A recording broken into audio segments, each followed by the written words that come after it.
மோடி அரசாங்கத்தால் இன்றைக்கு கொண்டு வரப்பட்டுள்ள புதிய சட்டம் என்பது பல நிலைகளிலே தொழிலாளர்களுடைய உரிமைகளை பறிக்கின்ற வகையிலே, தொழிலாளர்களுடைய நலன்களுக்கு எதிரான வகையிலே இருக்கின்றது என்பதை நாம் அனைவரும் நன்கு அறிவோம்.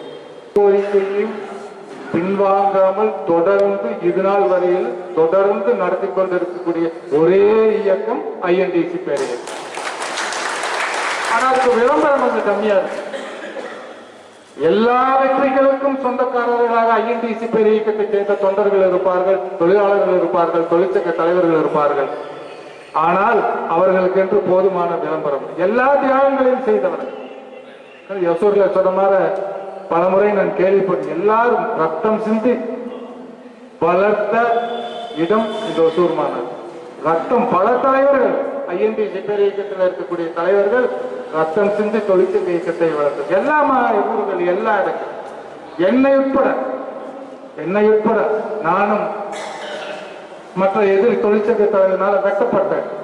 இந்த இடத்துல நடந்த இன்று வரைக்கும் இல்லை, இன்னும் இந்த கையை ஆக்க முடியாது.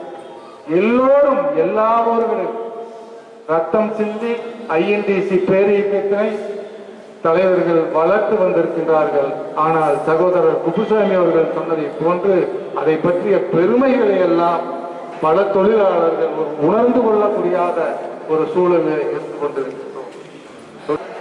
முன்பெல்லாம் தொழிற்சங்க இயக்க ஆரம்பிக்கிறதுன்னு சொன்னால், நாங்கெல்லாம் தொழிற்சங்க இயக்க ஆரம்பிக்கிறப்போ எங்களோட கம்பெனி மாத்திரம் ஆரம்பிக்கிறது, எல்லா கம்பெனிகளும் எல்லா துறைகளையும் இன்றைக்கு இருக்கக்கூடிய தொழிலாளர் நண்பர்கள் ஏதோ அவர்களுடைய தொழிற்சங்க பணிகளை அந்தந்த கம்பெனிகளை பார்க்கிறார்களே தவிர மற்ற இடங்கள்ல போய் பார்க்கிற பழக்க வழக்கங்கள் பல்வேறு காரணங்களால் அது குறைந்து விட்டது. அதை நான் தவறு என்று சொல்ல.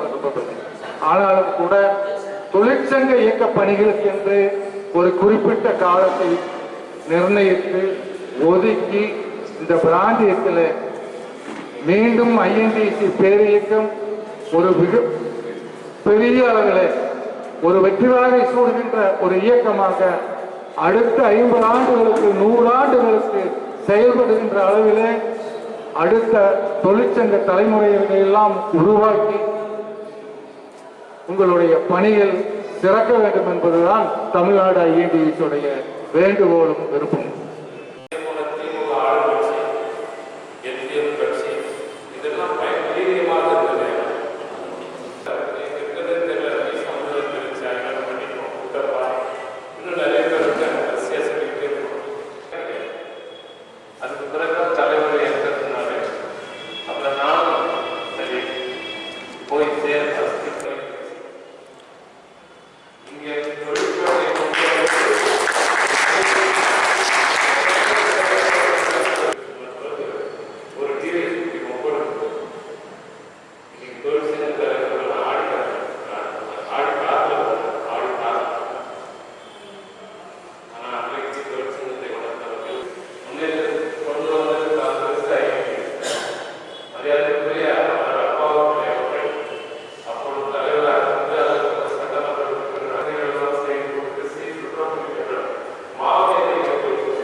அடுத்தது